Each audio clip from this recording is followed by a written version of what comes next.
Yuk jadi bagian dari dakwah kami. Dukung operasional dakwah dan sosial kami, raih pahala amal jariah yang terus mengalir sampai hari kiamat. Assalamualaikum warahmatullahi wabarakatuh. Alhamdulillah, selalu saja lisan kita memuji Sang Pencipta Allah atas segala nikmat yang dilimpahkan kepada kita, terutama nikmat Islam dan iman, di mana dengan Islam dan iman kita bisa mengenal siapa Tuhan kita yang selama ini selalu kita ucapkan la ilaha illallah, la ma'budu bihaqqin illallah. Tidak ada Tuhan pencipta, pemilik, penguasa semua yang di langit, semua yang di bumi, semua yang di kedalaman lautan kecuali Allah. Dan kita juga jadi tahu apa yang sedang diperintahkan sehingga kita mengerjakan baik wajib ataupun sunnah. Dan kita pun jadi tahu apa yang tidak diinginkan atau dilarang olehnya, baik haram ataupun makruh, sehingga kita tinggalkan. Dan juga terlalu banyak nikmat-nikmat yang lain, diantaranya diberikan kesehatan, kekuatan, kesempatan, rezeki yang melimpah, makanan, minuman, pakaian, pasangan hidup, anak-anak, dan sekian banyak nikmat yang kalau kita ingin menghitung satu persatu, sebagaimana Allah katakan, wa in ta'uddu ni'matallahi la tuhsuha. Kalau kalian ingin menghitung nikmat-nikmat Allah, maka kalian tidak akan mampu untuk menghitungnya. Oleh karena itu Allah berikan kita sebuah kata yang sederhana namun luar biasa, agar kita bisa mensyukuri dan berterima kasih, dan akhirnya nikmat tersebut dipertahankan atau bahkan ditambah, yaitu Alhamdulillah. Maka jadilah orang yang selalu membasahi bibirnya dengan kata mulia ini. Selanjutnya kita memanjatkan salawat dan taslim kepada utusan Allah Nabi besar Muhammad sallallahu alaihi wa ala alihi wa sahbihi wasallam, yang telah membawa kepada kita hukum halal haramnya Allah. Manusia yang telah menghabiskan 23 tahun dari masa hidupnya, 13 tahun fase Mekah semuanya dengan gangguan, hinaan, celaan, siksaan, puncaknya diusir dari kampung halamannya. Dan 10 tahun fase Madinah semuanya dengan penyempurnaan hukum-hukum Allah. Dan beliau tidak meninggal dunia kecuali sudah menyampaikan semua apa yang telah diamanahkan di pundaknya oleh Sang Pencipta Allah dari syariat yang mulia ini. Oleh karena itu sangat wajar kalau kita selalu mengucapkan salam hormat kepada beliau setelah memuji Allah tadi. Alhamdulillah. Kesempatan ini teman-teman sekalian, seperti biasa sebulan sekali mungkin bahasan kita melanjutkan bedah buku 80 langkah cerdas agar selamat dari siksa neraka, yang ditulis oleh Syekh Mahmud Al-Misri.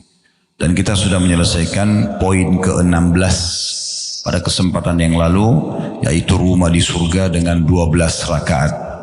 Panjang lebar sudah kita jelaskan tentang masalah sholat-sholat sunnah, kedudukannya, perintahnya, jenis-jenisnya, dan keutamaannya. Dan kesempatan ini insya Allah kita akan bahas langkah cerdas ke-17 agar selamat dari api neraka, berarti otomatis masuk ke dalam surga, yaitu menunaikan hajat kaum muslimin. Saya akan bacakan seperti biasa dulu dalil yang ditulis oleh penulis, kemudian baru kita panjang lebar masuk ke syarah atau penjelasannya. Penulis berkata, bagi teman-teman yang pegang bukunya, ini di halaman 30. Langkah ke-17 menunaikan hajat kaum muslimin. Dalil pertama adalah firman Allah Subhanahu wa taala dalam surah Al-Hajj ayat 77 yang bunyinya waf'alul khaira la'allakum tuflihun. Kerjakanlah, buatlah semua jenis kebajikan agar kalian atau kamu mendapatkan kemenangan, keberuntungan, kesuksesan. Kemudian beliau mengangkat dalil selanjutnya. Ini ada dua buah dalil, satu ayat dan satu hadis, yaitu hadis Nabi SAW yang diriwayatkan oleh Imam Muslim yang berbunyi, man naffasa an mu'minin kurbatan min kurabid dunya naffasallahu anhu kurbatan min kurabi yaumil qiyamah wa man yassara ala mu'sirin yassarallahu alaihi fid dunya wal akhirah wa man satara musliman satarahullahu fid dunya wal akhirah wallahu fi aunil abdi ma kana al abdu fi auni akhihi. Di dalam buku itu kalau teman-teman pegang bukunya ada titik-titik, maksudnya hadisnya masih bersambung. Nanti dalam penjelasan syarah kami akan jelaskan atau sebutkan hadis ini secara lengkap. Namun kita baca dulu apa yang ditulis di buku ini ya.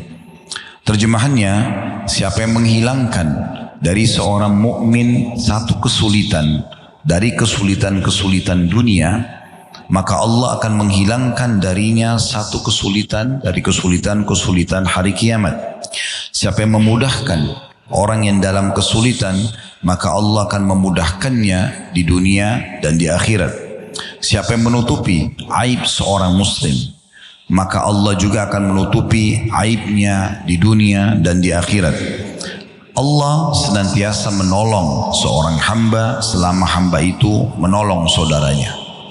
Ini isi hadisnya. Saya ulangi, siapa yang menghilangkan dari seorang mukmin satu kesulitan dari kesulitan-kesulitan dunia, Allah akan menghilangkan darinya satu kesulitan dari kesulitan-kesulitan akhirat.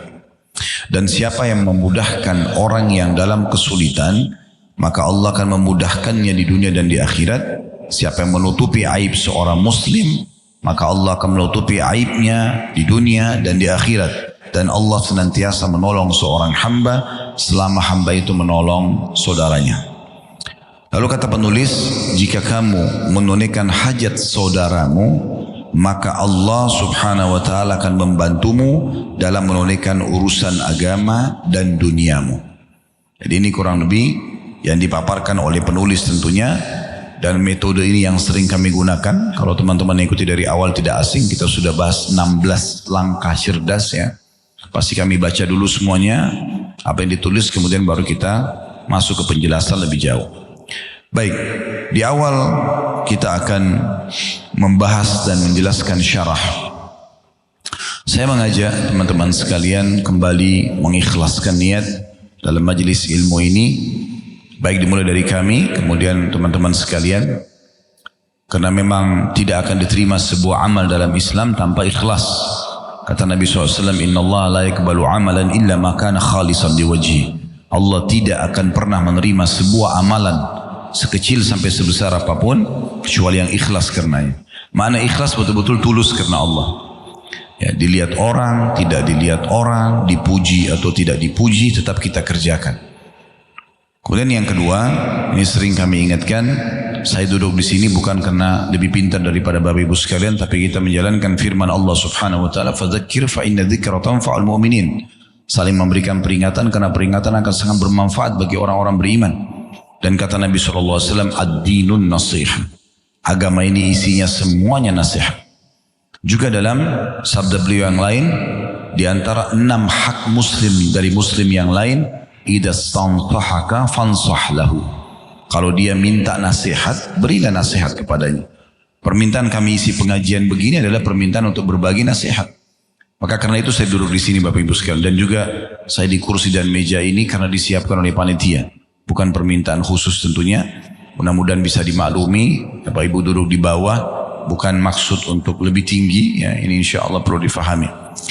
Baik, selanjutnya juga karena kita momentumnya adalah Ramadan, bulan yang suci, bulan yang mulia, saya perlu mengingatkan statement sebagian ulama salaf, ulama-ulama terdahulu sebelum kita, andai saja ada orang yang sudah meninggal, dihidupkan kembali oleh Allah di saat ini, dan Allah memberikan mereka opsi pilihan 1 hari saja untuk hidup kembali lalu mereka meninggal, maka niscaya mereka akan memilih Ramadan sebagai hari pilihan mereka.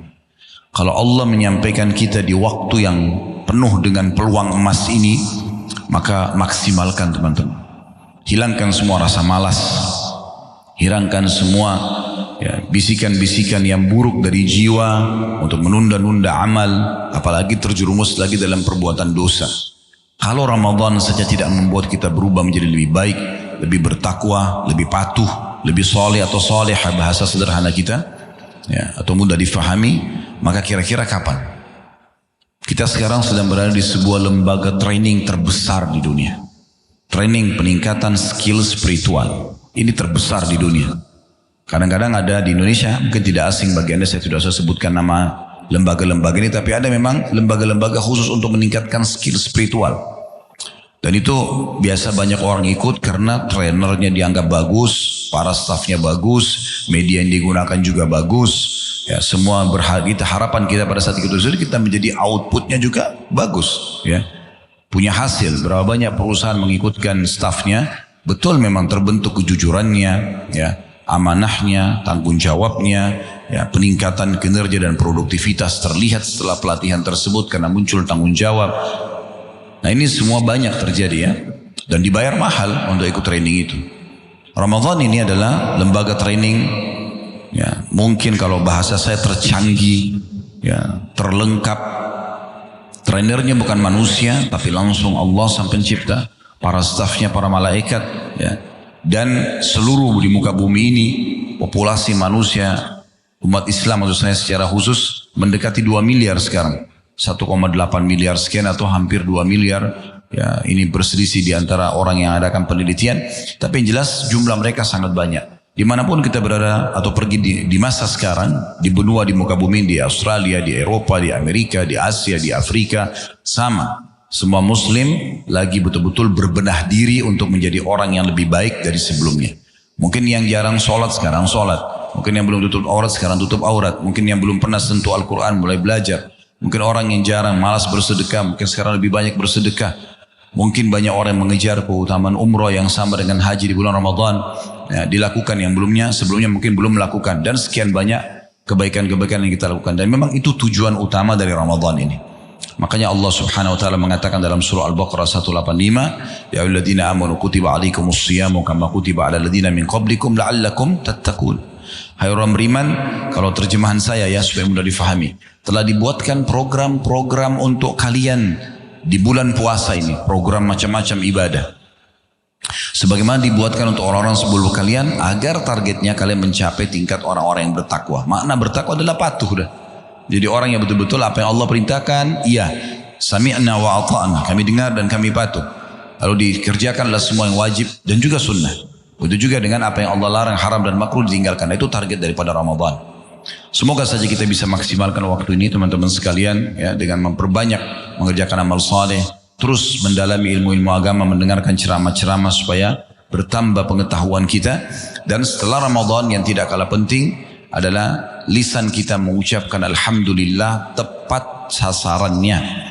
Karena banyak orang begitu Idul Fitri Alhamdulillah, tapi Alhamdulillahnya karena lepas bagi dia tanda kutip dari penjara ibadah, ya. Alhamdulillah tidak lagi puasa, Alhamdulillah tidak lagi ngaji, tidak lagi tutup aurat, tidak lagi begini dan begitu. Alhamdulillah sudah bebas buat dosa lagi. Nah ini keliru. Rugi benar. 1 bulan ikut training gratis, ya. Di seluruh muka bumi ini orang semua muslim berlumba-lumba mengikuti itu, lalu setelah itu dilepasin sama dia. Tuhan yang kita sembah Allah adalah Tuhan pemilik Ramadan dan pemilik bulan-bulan yang lainnya. Ketakwaan bukan hanya di Ramadan. Harusnya yang kita pupuk sekarang, yang kita dapatkan training ini, sudah biasa puasa sebulan, jangan gak puasa sunnah lagi setelah lebaran. Ada puasa Senin Kamis, puasa Iyamul Bid, puasa Arafah, puasa Tasu'a dan Ashura, puasa 9 dan 10 Muharram. Jangan lagi tidak sholat malam, sebulan kita dilatih tarawih, ya, atau kita terbiasa, kalaupun bukan tarawihnya setelah Ba'diyah Isya, setelah lebaran, ya, kita sudah terbiasa bangun sahur, sejam, 2 jam sebelum subuh misalnya. Apalagi ibu-ibu yang mempersiapkan sahur misalnya. Sebulan kita dilatih bangun di 1/3 malam waktu mustajab doa. Yang paling afdol sholat malam. Kenapa? Ini disia-siakan. Sebulan kita biasa dengarin ceramah. Kita biasa bersedekah, mengejar untuk mendapatkan pahala dengan buka puasain orang misalnya. Kenapa setelah itu kita tidak lakukan? Suasana kebersamaan buka puasa dengan keluarga, ya, berdoa pada saat itu kena yakin diijabah. Kenapa nggak dilakukan juga setelah lebaran? Maka ini Allahu a'lam wasiat kami sebelum masuk ke tema untuk diri kami tentunya, kemudian Bapak Ibu sekalian, supaya kita jangan sia-siakan waktu ini. Baik, kita akan masuk teman-teman sekalian ke penjelasan atau pemaparan tentang hadis, ya. Hadis ini saya akan paparkan dulu lengkapnya. Jadi kalau Bapak Ibu ada yang memang mau menulis lanjutan hadis, ya, tadi kan hadisnya itu hanya sampai di titik-titik tadi, ya, ada lanjutan yang mereka atau penulis tidak sebutkan. Jadi pas tadi sampai dan Allah akan terus menolong seorang hamba selama dia menolong saudaranya, kan sampai situ tadi. Kemudian titik-titik, ya. Nah, ada lanjutan hadisnya supaya lebih jelas. Kata Nabi SAW, وَمَنْ سَلَكَ طَرِيقًا يَلْتَمِسُ فِيهِ عِلْمًا سَهَّلَ اللَّهُ لَهُ بِهِ طَرِيقًا إِلَى الْجَنَّةِ. Dan siapa yang meniti, ya, menekuni jalan menuju menuntut ilmu, ya, seperti Bapak Ibu sini lowongkan waktunya, mungkin ada aktivitas yang lain tapi tetap hadir di sini, maka Allah akan mudahkan jalannya menuju ke surga. Nah, perlu digarisbawahi, potongan ini tidak disebutkan oleh penulis dalam buku, padahal sebenarnya ini ada relevansinya, ya, ada hubungannya. Karena semua itu di atas tadi yang memudahkan, mengeluarkan seorang muslim dari permasalahannya, memudahkan kalau dia punya urusan yang sulit, ya, kemudian menutupi aibnya. Ini tidak mungkin kalau tanpa ilmu. Kalau teman-teman tidak duduk di majelis ilmu seperti ini lalu dengarkan ceramah, nasihat, motivasi untuk mengerjakan sebuah ibadah, ya, dengar ancaman tentang sebuah dosa, kita tidak akan mau melakukan itu. Oleh karena itu potongan ini penting untuk disebutkan, ya, karena masih lanjutan hadis tadi. Siapa yang meniti perjalanan, ya, menuju menuntut ilmu, maka Allah akan mudahkan jalannya menuju ke surga. Wa majtama'a qaumun fi baitin min buyutillahi yatruna kitaballahi wa yatadarasunahu bainahum illa nazalat alaihimus sakinah wa ghashiyatuhumur rahmah wa haffathumul malaika wa dzakarahumullahu fi man 'indahu wa man batta'a bihi 'amaluhu lam yusri' bihi nasabu. Artinya nih penutupan hadisnya.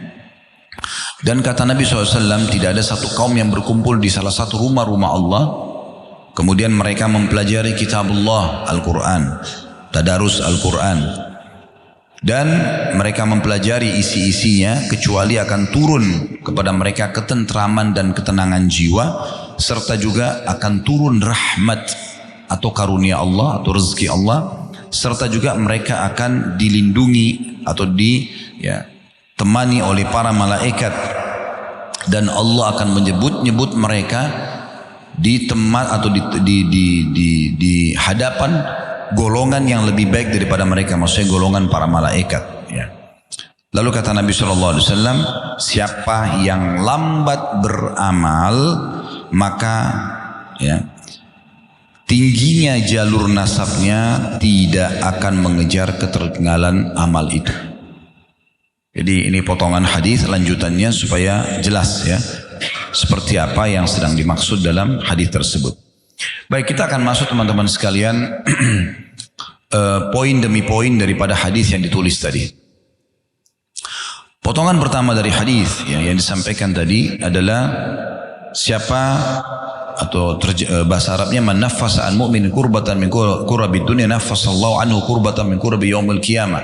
Barang siapa yang menyelesaikan kesulitan atau memudahkan menyelesaikan kesulitan seorang mukmin dan berbagai kesulitan-kesulitan dunia, insya Allah akan memudahkan dia selamat dari satu kesulitan dari kesulitan-kesulitan di hari kiamat nanti. Kita jelaskan dulu tentang masalah ini. Menyelesaikan sebuah kesulitan dari seorang muslim sifatnya umum, mulai dari hal yang kecil sampai hal yang besar, apa saja. Contoh misal, ada orang yang sedang menanyakan alamat, kita tunjukkan alamat tersebut. Yang penting menunjukkan alamat ini pada sesuatu yang benar, ya. Jadi saya tidak sarankan kalau ada yang tanya di mana alamat diskotik ini, jangan tunjukin, ya. Tapi kalau orang tanya masjid, alamat silaturahim keluarganya misalnya, ya, yang tidak ada hubungannya sama dosa, maka tunjukkan. Kemudian juga misal kesulitan yang lain, misalnya tadi kan orang kesulitan cari alamat misalnya, ada orang kesulitan yang lain cari jodoh, cari pekerjaan, ya, dia sedang kesulitan dalam masalah-masalah seperti ini, kemudian kita mudahkan dia atau kita bantu. Intinya satu kesulitan dunia kita selesaikan dari seseorang, walaupun hanya bantuan tulisan atau saran melalui lisan, ya. Apalagi kalau sampai kita memudahkan dia misalnya bekerja di perusahaan kita ataupun yang lain-lainnya, maka ini akan mendapatkan juga kebebasan dari kesulitan kita pada hari kiamat nanti, ya. Satu kesulitan dibalas dengan satu kesulitan juga yang akan hilang pada hari kiamat. Mungkin teman-teman bilang, memang kesulitan apa Ustaz pada hari kiamat? Banyak sekali, ya.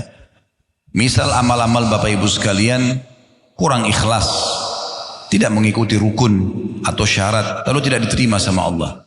Kita butuh sekali agar ditolong dengan sebuah amal. Atau bahasa lainnya syafaat, pertolongan pada hari kiamat. Tidak ada yang mau tolong kita.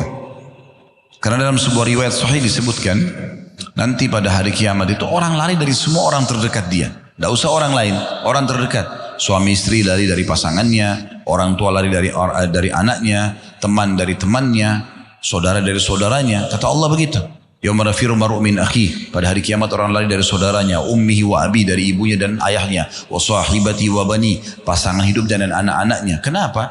Likulli imri'in minhum yawma idzin sya'nun yughni. Karena pada hari itu orang ingin selamatkan dirinya sendiri. Takut nanti suami kalau ketemu istrinya bilang, ya Allah ini pernah ada hak saya tidak dikasih. Dituntut sama dia. Begitu juga sebaliknya. Suaminya akan mengatakan, ini istri saya ada hak saya tidak dikasih. Ada anak menuntut, ya Allah ini ayah saya dulu atau ibu saya bengkalikan saya. Atau mungkin orang tua mengatakan, ini anak saya durhaka. Saudara mengatakan dan saudaranya seperti itu. Sampai hisab nanti selesai. Kalau timbangan amal selesai, mereka nggak ada masalah. Jadi ini bukan karena pertengkaran ya, bukan. Tapi karena butuhnya orang pada saat itu dengan sebuah amal. Dalam sebuah athar disebutkan, nanti akan datang pada hari kiamat seorang suami bilang sama istrinya. Ya, dia bilang, bukankah saya selama dunia sudah menjadi suami yang baik? Saya memberikan ini dan itu. Maka istrinya mengatakan iya. Karena hari kiamat semuanya terbuka, tidak ada yang tertutup. Orang jadi tahu, iya memang semua aku akui. Lalu kata suaminya, kalau begitu bisa nggak bantu saya dengan satu pahala? Mungkin dengan ini saya akan selamat. Apa kata istrinya? Saya minta maaf kalau saya kasih kepada kamu satu ini nanti saya malah kurang. Saya tidak selamat. Bukan dia pelit, tapi di saat itu di depan mata neraka dan surga.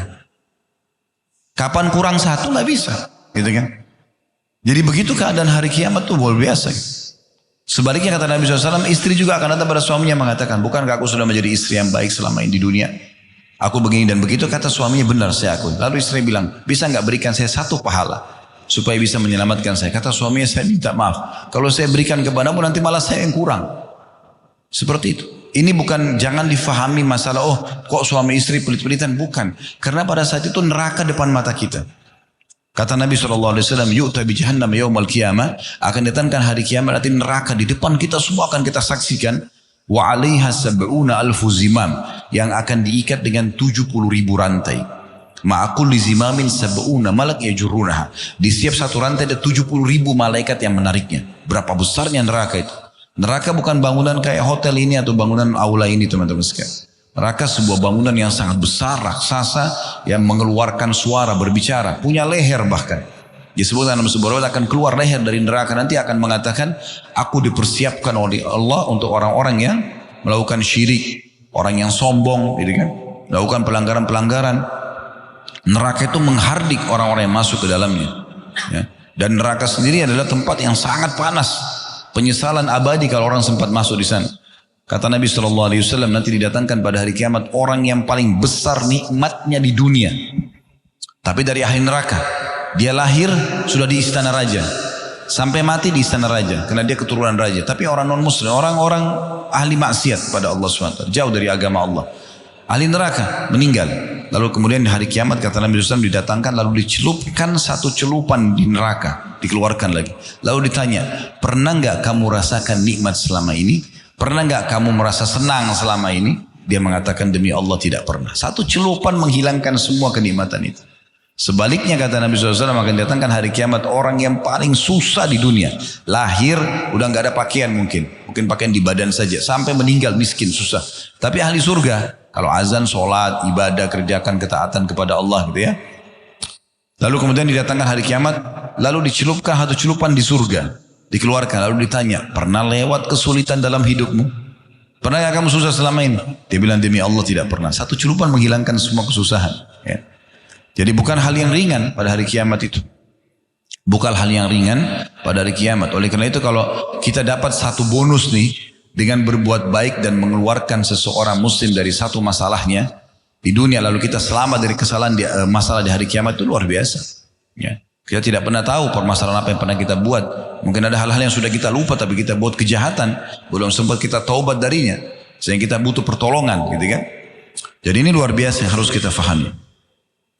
Kemudian poin yang kedua dikatakan, dan siapa yang memudahkan orang yang dalam kesulitan, niscaya akan Allah mudahkan baginya dunia akhirat. Di sini rincian ulama hadis cukup banyak. Kalau tadi kan menyelesaikan kesulitan, kalau ini memudahkan. Jadi mungkin lebih ringan dari yang awal tadi ya. Kalau tadi kan orang punya mau utang misalnya kita lunasi semua utangnya. Dia mau makan kita kenyangkan perutnya misalnya. Dia mau pakaian kita berikan pakaian terbaik. Itu mungkin yang pertama tadi. Kalau yang kedua ini tidak, lebih mudah. Mempermudah saja. Ya. Artinya di sini kalau sampai orang tidak bisa menjadi golongan yang pertama tadi. Memenuhi semua sesuatu yang bisa mengeluarkan seorang muslim dari permasalahannya. Maka ini adalah memudahkan saja. Misal contoh. Pernah ada seseorang datang kepada Nabi SAW. Orang ini mau pergi berjihad, tapi nggak punya apa-apa. Dia nggak punya pedang, nggak punya perisai, nggak punya busur, nggak punya anak panah, nggak punya kuda, nggak punya apa-apa. Tapi mau perang, lagi mau berperang Rasulullah SAW pada saat itu. Rasulullah saya mau perang, tapi nggak punya apa-apa. Maka kata Nabi SAW, saya pun tidak punya apa-apa. Nabi juga tidak punya apa-apa pada saat itu untuk beri. Tapi karena semangatnya orang ini luar biasa, Nabi bilang, cobalah pergi kepada si fulan, ditunjuk. Ada rumah si fulan. Kebetulan orang itu memang sudah menyampaikan kepada Nabi SAW kalau akan ikut berperang. Tapi dia lagi sakit. Berhalangan gak bisa pergi. Maka Nabi SAW coba pergi ke sana. Pergilah orang itu ke sana. Lalu kemudian Nabi SAW titip pesan. Bilang sama dia supaya perlengkapannya semua bisa dipinjamkan kepada kamu. Begitu tiba orang ini ke rumah tersebut. Lalu orang itu dengan gembira. Karena dia tidak bisa ikut berperang karena lagi sakit keras. Tapi ada orang yang bisa pakai fasilitas dia. Maka dia kasih. Silahkan pakai aja. Karena dia akan dapat pahalanya. Maka setelah itu Nabi SAW mengatakan siapa yang menunjukkan pada satu perbuatan kebaikan, dia akan dapat pahala orang yang mengerjakannya tanpa dikurangi sedikit pun dari perbuatan tersebut. Jadi Nabi cuma tunjukin saja, itu di sana tuh. Nah, misalnya kita ada orang mau pinjam uang, kita nggak ada uang misalnya. Coba ke fulan misalnya, mungkin dia bisa bantu. Siapa tahu memang dia terbantu di situ. Mau pekerjaan, kita mungkin tidak bisa kasih pekerjaan. Coba hubungi si fulan. Tapi tentu di sini ada adabnya ya. Jangan kita sembarangan main sebar nomor handphone orang atau tunjukkan alamatnya. Tanya dulu, konfirmasi baik-baik. Maaf ada seseorang butuh begini, bisa nggak saya arahkan kepada Anda? Kalau dia setuju baru ya. Jangan main sebar-sebarin, nanti orang malah tidak suka ya. Nah, tidak semua orang mau nomor teleponnya misalnya diberikan kepada orang lain misalnya ya. Karena bisa terganggu ya. Saya dulu sebelum ganti nomor handphone masuk belasan ribu WA. Saya nggak tahu harus balas bagaimana. Karena balas 10 masuk 100 gitu kan. Nomor saya sebar nggak tahu bagaimana bisa nyebar. Saya juga nggak tahu gitu. Kadang-kadang kalau saya kasih orang tertentu jangan disebar ya, tapi disebar. Bahkan ada yang sampai di medianya tulis ini nomor teleponnya Ustadz Khalid, tunjuk Anda. Ada yang telepon saya jam 3 subuh. Saya kaget, mungkin ada keluarga butuh apa-apa ini. Saya angkat, Assalamualaikum salam. Ini nomor telepon Ustadz Khalid ya? Bapak gitu. Iya Pak, kenapa? Oh saya cuma memastikan. Pak ini jam 3 subuh Pak. Gitu. Mungkin dia di Indonesia sana, mungkin di daerah Papua kan lebih cepat dari kita 2 jam ya dari Jakarta. Mungkin bagi dia tuh, gitu. Ada juga pernah telepon, dia ikutin ceramah. Kebetulan di YouTube itu adalah siaran ulang, bukan langsung, bukan live. Kayak kita sekarang lagi live, gitu. Ini tidak live. Gitu. Kemudian dia nonton rupanya, dia mau bertanya, telepon. Sama, jam 3, jam 4 subuh gitu. Ya. Jadi ini contohnya. Jadi kadang-kadang orang mungkin tidak tahu ya, tidak mengenal waktu dan segala macam. Jadi perlu konfirmasi dulu ke orang, ini boleh nggak nomornya dikasih gitu. Saya biasa dipesan sama orang, tolong ya kalau dia minta jangan dikasih orang lain, iya. Tapi tiba-tiba dia kasih orang lain. Ada saya tanya, dapat dari mana nomor saya Bapak Ibu sekalian? Ada orang kasih, tapi nggak boleh disebut namanya Ustaz. Kenapa? Kenapa nggak jaga amanahnya? Saya bukan tidak mau dihubungi Bapak Ibu sekalian, tapi memang luar biasa kalau sudah menghubungi itu. Ada orang kadang-kadang bertanya, memang masuk akal ya. Ustadz hukumnya apa? Seperti ini, 1-2 baris oke. Ada orang nggak curhat, baca WA-nya mungkin butuh 5 menit. Ya. Panjang, ada kadang-kadang kayak menguji saya. Ustadz ini hukumnya apa? Tolong jelaskan sama dalil-dalilnya. Ini saya harus menjawab soal ujian S3 barangkali. Ya. Tulis semua dalil-dalilnya, itu nggak mungkin gitu kan. Jadi kalaupun kita memudahkan urusan orang, mudahkan dengan cara yang baik. Adabnya adalah kalau kita mau arahkan ke orang lain, kita sudah tahu. Mungkin orang itu bilang, kalau ada orang yang butuh bantuan, arahkan ke saya saja. Misal contoh, nah itu oke. Ya kita berikan kepada orang tersebut. Nah ini contoh. Pernah juga terjadi begitu, ada orang punya perusahaan besar. Kemudian ada orang melamar kerja sama dia, rupanya dia nggak mau terima. Dia arahkan ke saya. Saya kan restoran kecil sebenarnya yang kita punya di Condet gitu. Lalu kemudian dia datang ke saya. Tahu dari mana Pak kalau kita di sini bisa terima kerja? Ada si fulan, disebut namanya orang itu. Kenapa nggak kerja sama dia? Katanya dia sudah full, nggak bisa. Jadi dia alihkan ke tempat Ustaz. Kan mesti saya konfirmasi dulu ya. Saya konfirmasi dulu, memang bisa nggak? Sekarang orang kalau sudah datang kita susah juga untuk tidak terima gitu kan. Tapi mau diposisikan di mana? Kadang-kadang ijazahnya nggak pas, ya keterampilannya nggak pas. Misalnya contoh. Ini contoh yang lain juga banyak hal di sini memudahkan urusan-urusan itu. Nanti akan kita paparkan lebih panjang lebar dari dalil ya.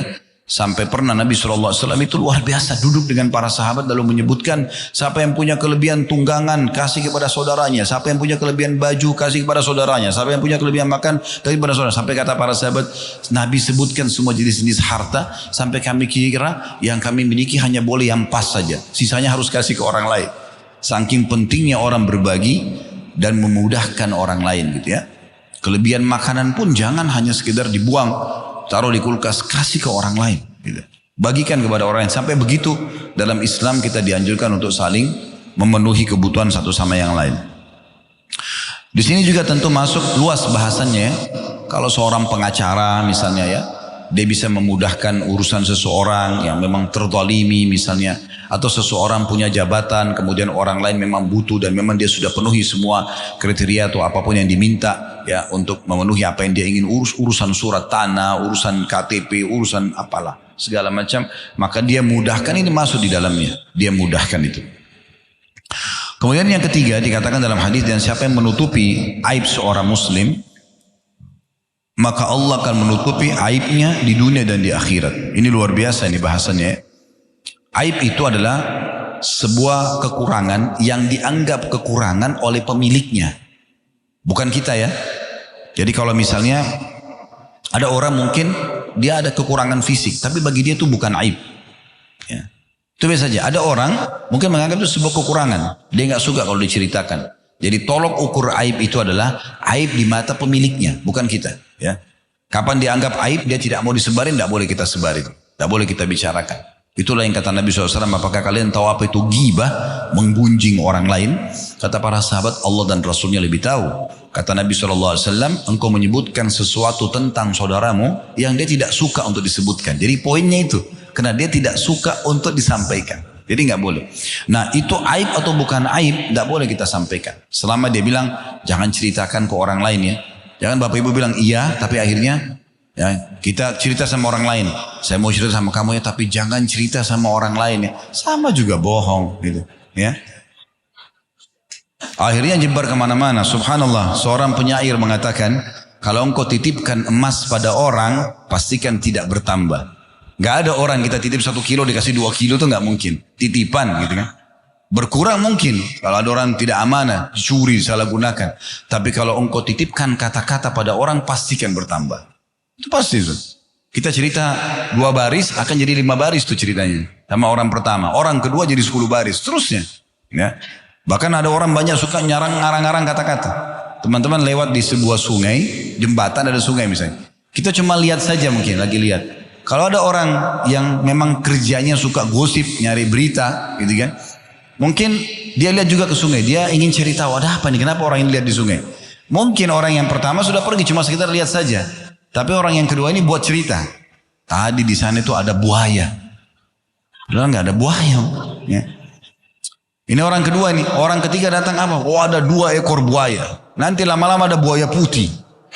Padahal tidak pernah ada buaya putih. Dan segala macam. Itu banyak khurafat. Saya berapa kali masuk ke daerah-daerah kita tuh ceritanya luar biasa. Ini di jembatan ini Ustaz keramat. Kenapa? Ada buaya putih. Ada buaya kepalanya manusia. Ada. Dari mana khurafat ini semua? Ya.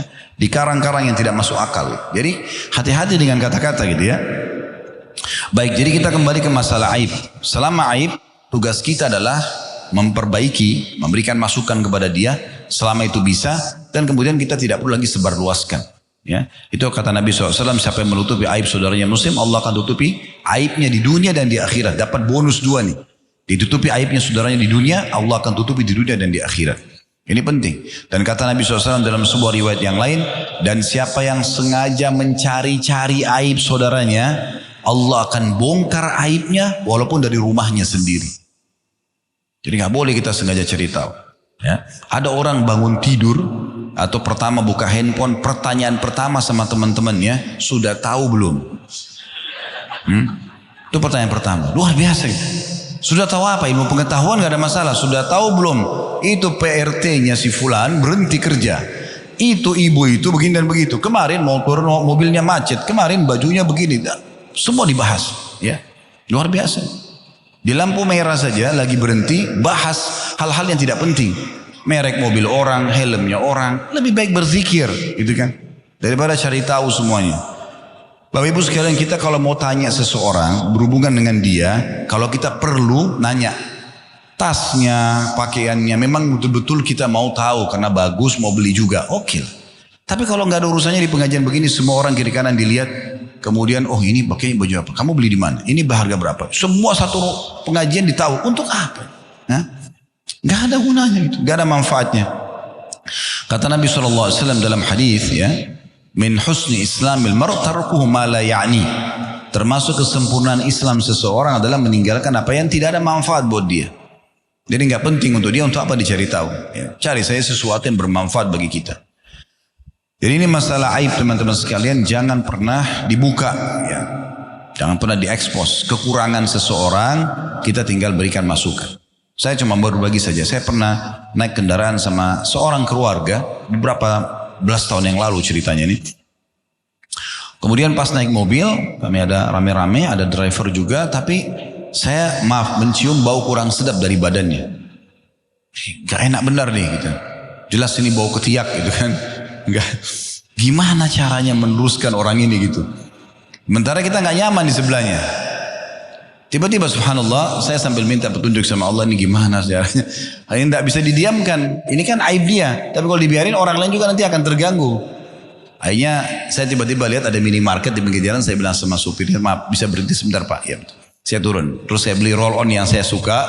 Terus saya beli beberapa hal di situ, minuman, terus saya bawa. Terus saya bilang, tadi saya belanja ini. Kebetulan ini yang saya, selain makanan dan minuman, snacknya, saya bilang ini juga yang kebetulan saya suka. Saya tadi ingin kamu juga coba ini. Gitu. Dia coba, alhamdulillah sampai hari ini kalau saya ketemu tidak pernah bau lagi badannya. Tapi kan caranya hikmah. Jangan tutup hidung depan orang, tidak enak. Ya. Atau contohnya seperti yang lain. Nah, jadi bagaimana kita membantu dia keluar dari permasalahan yang mungkin itu bisa jadi aib buat dia. Kan gitu. Dan banyak sekali subhanallah permasalahan orang kadang-kadang sederhana sebenarnya. Tapi dia tidak tahu kalau itu adalah sebuah kekurangan. Kapan kita berikan masukan, oh iya ya. Ternyata benar ya. Seperti itu ya. Saya tidak terfikir sebelumnya. Sering ada jawaban begitu. Lalu penutupan hadisnya, di penutupan hadis yang ditulis dalam buku ya. Kata Nabi SAW, dan Allah akan selalu menolong seorang hamba selama dia menolong saudaranya. Ini saksi bahasannya yang tadi disebutkan di dalam hadis. Kita akan kuatkan bahasan kita di semua poin-poin tadi, yaitu tentang masalah firman Allah Subhanahu wa taala juga yang menguatkan bahasan kita di poin-poin tadi, yang memudahkan kesulitan, ya, kemudian menghilangkan kesulitan, memudahkan kesulitan, menutupi aib. Itu dalam firman Allah Subhanahu wa taala disebutkan di surah Al-Baqarah surah nomor 2 ayat 280 yang bunyinya wa in kana dzu usratin fanadhiratun ila maisarah wa an tasaddaqu khairul lakum in kuntum ta'lamun. Artinya, jika orang yang sedang dalam kesulitan, maka berilah tangguh sampai dia berkelapangan. Di sini sebenarnya bahasanya tentang masalah utang ya. Dan menyedekahkan sebagian dari utang itu lebih baik bagimu jika kamu mengetahuinya. Jadi di sini ada sebagian ulama hadis memaknakan memudahkan kesulitan adalah memudahkan bagi orang yang tidak bisa bayar utang dimaafkan, atau dia diberikan tenggang waktu, Maka ini salah satu perintah Allah Subhanahu wa taala, ini juga termasuk kebaikan yang bisa kita lakukan. Baik, nanti kita akan singgung lebih jauh tentang masalah itu insyaallah. Kemudian masuk dalam masalah menghilangkan kesulitan atau memudahkan kesulitan ini, memasukkan rasa gembira dan optimisme dalam diri seorang muslim. Seberat apapun penyakitnya, insya Allah nanti akan sembuh. Seberapapun masalahnya, terimalah berita gembira, insya Allah sebentar lagi akan ada jalan keluar. Karena Allah mengatakan fa inna ma'al usri yusra. Jangan bilang, oh penyakitmu ini kayaknya sebentar lagi kamu akan mati, ya. Ini yang dan begini dan begitu, makin ditakut-takutin gitu. Oh ini utang terlalu begini, kamu akan dipenjara. Nah, pikirkan sama-sama bagaimana berikan dia keringanan, ya, mudahkan itu. Semalam kita mampu, kita tidak pernah tahu. Mungkin 1-2 kata yang keluar dari lisan kita ternyata jadi solusi buat dia. Saya sering ketemu dengan orang begitu. Ada yang sudah punya masalah rumah tangga 10 tahun. Ketemu kami 15 menit, saya sempat bilang, kenapa nggak seperti ini? Oh iya ya, kok saya tidak terfikir Ustaz ya? Pernah cuma 15 menit ketemu. Subhanallah, kadang-kadang kita bisa Allah mudahkan dengan kata atau kalimat yang kita ucapkan jadi solusi buat orang yang sekian lama gitu. Saya pernah bertemu dengan satu orang dari Afrika Utara. Maaf, Afrika Selatan. Datang waktu itu kami masih di Makassar. Kemudian dibawa oleh salah satu murid kami. Saya kebetulan waktu itu ngajar di kampus. Ada satu murid diajak karena ini tamu datang keliling-keliling berdakwah di Makassar. Entah juga kenapa dia waktu itu ke Makassar. Cuma dibawa ke rumah gitu. Dibawa ke rumah kemudian saya ketemu. Ngobrol-ngobrol, tanya kabar, kegiatan dia apa, kegiatan kami juga apa. Saling kenalan gitu. Sampai dia akhirnya kami membahas tentang masalah anak gitu. Terus dia tiba-tiba berkaca-kaca matanya lalu dia mengatakan, ini kurang lebih kisah anaknya sudah meninggal 10 atau 15 tahun yang lalu. Ya, baru lahir terus meninggal gitu. Terus dia bilang sambil di kaca-kaca matanya, tapi ya Allah takdirkan saya anak saya meninggal dan saya terus merasa sedih dengan anak tersebut. Terus saya tiba-tiba kena laki-laki tentunya, saya pegang tangannya, saya mengatakan, saudaraku terima berita gembira. Terus dia kaget, berita terima gembira apa? Saya bilang sudah dengar belum hadis Nabi SAW? Nabi pernah memegang baju seorang sahabatnya dengan sangat keras, sangat kuat gitu, sampai sahabat itu kaget. Jadi Nabi ramas baju sahabat itu. Kemudian dia mengatakan, ya, orang pada sahabat itu balik, ternyata Nabi, dia tadinya mau marah, tapi karena dia Nabi dia nggak jadi marah. Pasti Nabi ada alasan kenapa meramas baju dia dengan sangat kuat di depan para sahabat Nabi yang lain. Lalu kata Nabi SAW, ketahuilah tidak ada seorang muslim yang anaknya meninggal sebelum balik, masih kecil, sebelum balik, kecuali akan memegang tubuh orang tuanya hari kiamat sebagaimana saya pegang bajumu sekarang, sampai Allah masukkan mereka ke dalam surga. Dia langsung tambah nangis orang itu. Memang begitu, iya. Ini orang dai ya, dia tahu sebenarnya agama, tapi subhanallah ada hadis mungkin tidak sampai kepada semua orang. Terus saya bahasakan juga, ada hadis Nabi SAW juga yang berbunyi, nanti akan terdengar gemuruh di depan surga pada hari kiamat. Dan Allah lebih tahu suara apa itu. Namun Allah menanyakan kepada para malaikatnya, suara apa itu? Kata para malaikat, itu suara anak-anak muslim yang meninggal sebelum balik. Apa yang mereka inginkan, kata Allah. Tapi Allah sudah tahu sebenarnya. Allah menanyakan malaikat karena tugas malaikat untuk menjaga dan memeriksa itu semua. Maka para malaikat mengatakan mereka meminta agar orang tua mereka dimasukkan bersama mereka ke dalam surga. Lalu kata Allah SWT, masukkan orang tua mereka bersama mereka ke surga. Orang itu langsung mengatakan, betul-betul saya sekarang terobati. Jadi yang 10-15 tahun ini, dia kepikiran terus anaknya meninggal, masih kecil, ya belum sempat dia besarkan dan segala macam. Dia bilang terhibur dengan ini. Terus saya bilang, tambah lagi berita gembira. Anak itu tidak hilang. Anak ini hanya mendahului kita ke akhirat. Saya sama anda ini juga akan meninggal. Yang penting tiketnya sama, iman dan Islam. Ketemu nanti di sana itu. Dan kata Nabi SAW, tidak ada yang meninggal bayi atau meninggal sudah sangat tua. Anak baru lahir 2 hari meninggal misalnya. Sama ada nenek-nenek kakek umur 120 tahun meninggal. Kecuali akan dibangkitkan hari kiamat dengan umur 33 tahun. Tidak ada lagi orang tua, tidak ada lagi anak-anak. Semuanya begitu. Itu sabda Nabi SAW. Dan kita akan ketemu semua dengan begitu. Tidak lagi orang cacat. Kalau ada orang lahir misalnya matanya buta, telinganya tuli, misal lisannya bisu, tangannya, kakinya puntung semua, luar biasa cacatnya misal, tetap itu hanya selama di dunia. Meninggal semua akan utuh. Ya, karena jasad ini hanya dipindahkan selama di dunia. Nanti akan kita diberikan jasad baru di hari kiamat nanti. Kata Nabi SAW, semua tubuh kalian akan dimakan oleh tanah kecuali tulang ekor kalian yang darinya Allah akan bangkitkan kalian dengan tubuh yang baru. Dan kata Nabi SAW, kalian akan dibangkitkan dengan postur ayah kalian Adam 60 siku ke langit. 27,5 meter. Ya, dan kata Nabi SAW, manusia terus memendek sampai menjelang hari kiamat nanti. Jadi zaman dulu orang tinggi-tinggi. Ya, postur dunia kita akan kembali seperti itu. Dalam riwayat lain, postur kalian akan seperti ayah kalian Adam 60 siku ke langit. Ya, penampakan wajah kalian, paras kalian akan tampan seperti Yusuf dan ya hati kalian akan seperti Ayub. Artinya bukan muka kita berubah jadi seperti Nabi Yusuf, tidak. Seperti ini tapi akan Allah berikan ketampanan, keceriaan dan seterusnya. Sampai akhirnya seperti level Nabi Yusuf alaihissalam yang dalam surah Yusuf diceritakan waktu lewat perempuan pada mau potong tangan semua gitu kan. Baik. Salah satu juga hal yang penting masukkan kegembiraan tadi, dengarkan hadisnya. Kata Nabi SAW dalam hadis Yang sahih diriwayatkan oleh Tabarani dalam Mu'jamul Kabir. Ya. Maaf, hadis ini hasan derajatnya. Kata Nabi SAW, ahabbun nasi ilallahi ta'ala anfa'hum linnas. Manusia yang paling Allah cintai adalah manusia yang paling bermanfaat bagi orang lain. Sekaligus kita garis bawahi, bermanfaat bagi orang lain bukan hanya muslim, tapi orang non-muslim pun. Karena kita boleh bahkan dianjurkan tetap berbakti sama orang tua non-muslim, silaturahim dengan kerabat orang non-muslim, boleh para bisnis dengan orang non-muslim, bertetangga dengan mereka. Yang dilarang cuma satu, mendukung ibadahnya.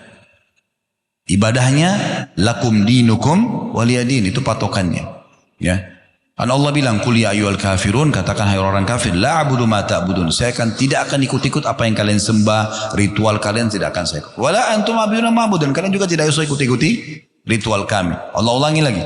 Wala antum a'buduna ma'bud wa ana a'budu ma'badtum, sama. Lalu Allah bilang lakum dinukum dan kalian punya agama, kalian punya agama. Ini kalau ritual, kalau sudah ibadah. Tapi yang lain silakan interaksi. Gak ada larangan dalam Islam. Kemudian kata Nabi SAW, wa habbul a'mali ilallahi ta'ala sururun tudkhiluhu ala muslim.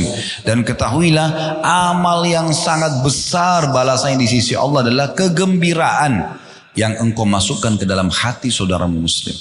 Masukkan kegembiraan, hibur dia. Ya.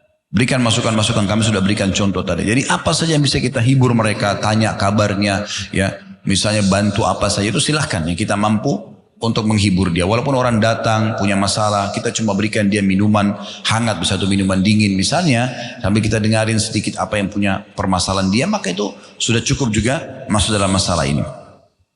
Kemudian kata Nabi SAW, au takshifu anhu kurba, atau engkau menghilangkan kesulitan padanya, au taqdi anhu dainan, atau engkau melunasi utangnya, au tatrudu anhu ju'an, atau engkau menghilangkan rasa laparnya, wala an amshi ma akhi fi hajatin, dan kalau aku kata Nabi SAW memenuhi hajat satu saudaraku muslim, ahabbu ilayya min an na'takifa fi hadal masjidi, yakni masjidil Madinah syahra. Lebih aku cintai daripada aku beriktikaf selama sebulan penuh di masjidku ini, di Masjid Madinah, Masjid Nabawi.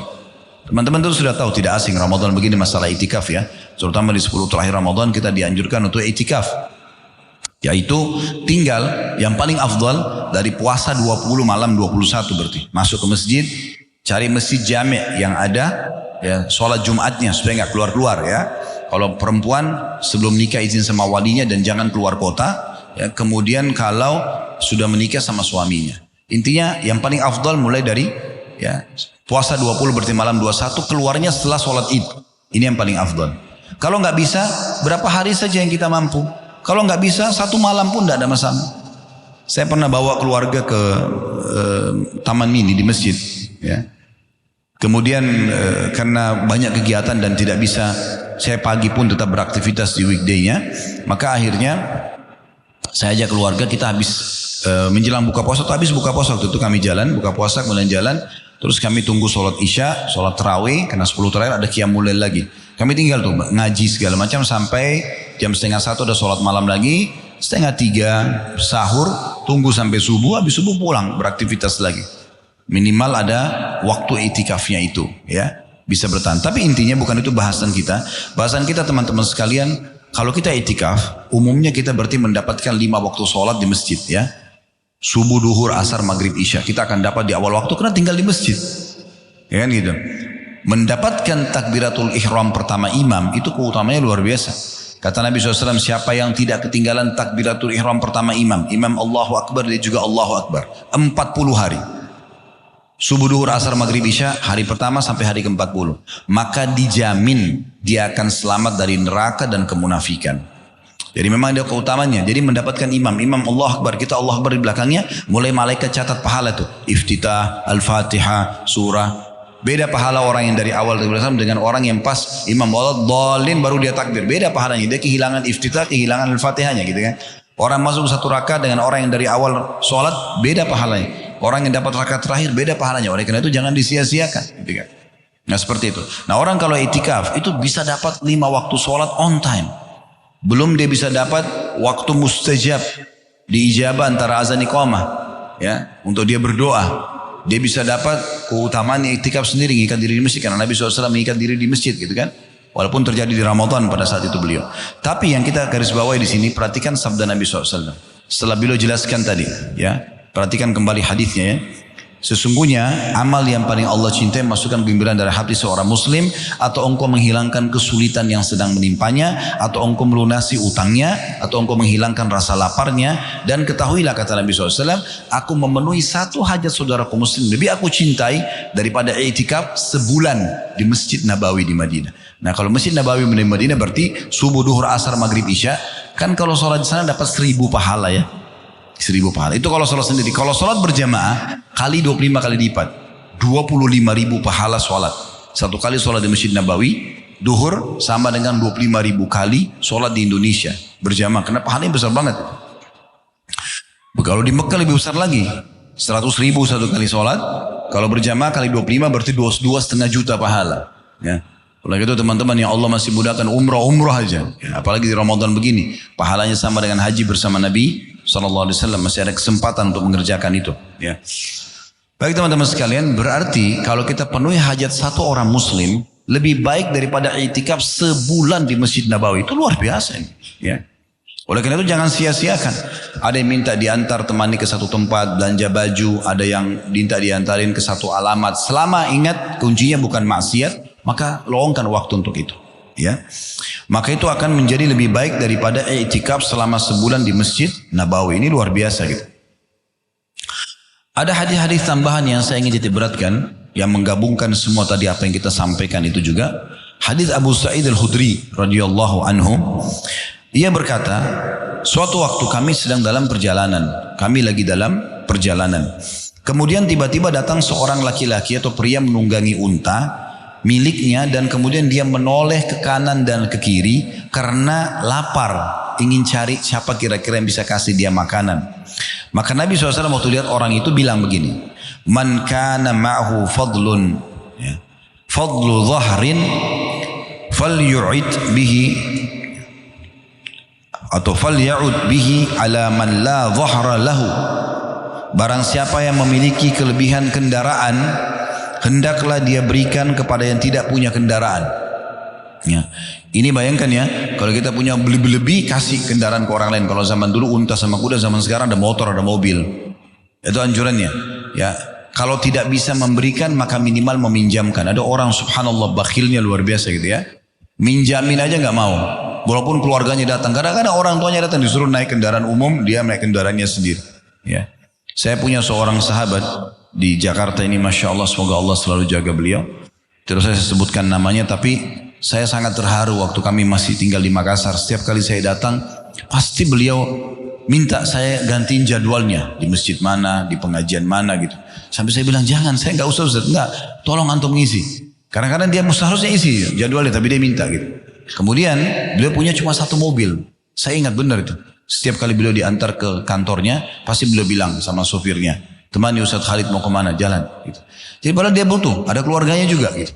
Tapi dia suruh bawa gitu. Subhanallah. Sementara saya lihat ada kerabat-kerabat kami tinggal di Jakarta waktu itu sulit sekali untuk memakai kendaraan mereka. Padahal berlebih-lebih gitu, bukan tidak berlebih-lebih ya.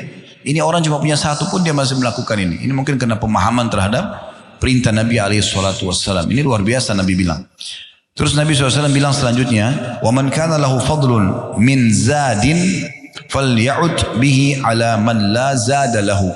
Dan barang siapa memiliki kelebihan bekal makanan, bekal pakaian, bekal apa saja, maka ada kelebihan dia berikan kepada orang yang tidak ada bekal. Lalu kata Abu Sa'id Al-Khudri, Rasulullah SAW kemudian menyebut beberapa jenis harta yang lain, sehingga kami mengira bahwa kami tidak berhak atas kelebihan harta yang kami miliki. Hadis riwayat Muslim.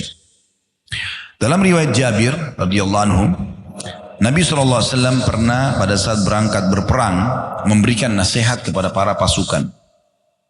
Beliau mengatakan, ya ma'asyiral muhajirin wal ansar, wahai para muhajirin dan ansar, para sahabat muhajirin, orang hijrah dari Mekah, dan ansar penduduk asli Madinah. Inna min ikhwanikum qauman laisa lahum malun wala ashirah. Sesungguhnya ada di antara saudara-saudara kalian yang tidak memiliki harta, juga tidak milik keluarga, pendatang, orang susah gitu kan. Kemudian kata Nabi SAW, فَلْيَدُمْ أَحَدُكُمْ إِلَيْهِ رَجُلَيْنِ أَوْ ثَلَاث. maka sebaiknya siapa yang punya kelebihan mengajak gabung 2 atau 3 orang saudaranya muslim. Fama li ahadina min dhahrin yahmiluhu illa uqbatan ka'aqabah. Dan kata sahabat Jabir ini yang meriwayatkan hadis, maka tidaklah salah seorang di antara kami dari binatang tunggangan yang membawanya kecuali ia bergantian menaikinya. Jadi gonta-ganti menaiki karena orang-orang yang tidak punya tunggangan disuruh ikut tunggangan di situ. Kemudian dikatakan yakni ahadihim fadammamtu ila itsnaini aw thalath. Yang dimaksud adalah kemudian aku pun kata Jabir mengambil 2 atau 3 orang yang bergabung bersamaku di tungganganku. Qala mali illa uqbatun ka'aqabati ahadikum minal jamlah. Ya. Artinya, dan salah seorang maka aku mengambil 2 atau 3 orang yang bergabung bersamaku, aku saling bergantian dengan salah seorang dari mereka menaiki untaku. Hadis riwayat Abu Daud. Rasulullah SAW juga bersabda dalam hadis yang lain riwayat Abu Daud, atau kata Jabir radhiyallahu anhu, karena Rasulullah SAW yatakhallafu fil masiri fayurji ad-dha'ifu wa yardifu wa yad'u lahum. Rasulullah SAW itu biasanya berada di belakang rombongan kalau lagi jalan ibadah atau lagi perang, ya. Kemudian beliau sengaja mencari siapa yang butuh bantuan, membonceng siapa yang butuh boncengan, dan juga mendoakan orang-orang yang lemah di antara mereka yang ikut pada saat itu. Dan sekian banyak ya hadis-hadis yang berhubungan dengan masalah membantu ini. Dan kita coba tambahkan dengan tutupan dengan hadis yang lain. Riwayat Bukhari kata Nabi SAW, Ishfa'u fatu'jaru. Bantu, mudahkan ya. Maka kalian akan mendapatkan ganjaran pahala. Ini hadis riwayat Bukhari dan juga riwayat Muslim ya.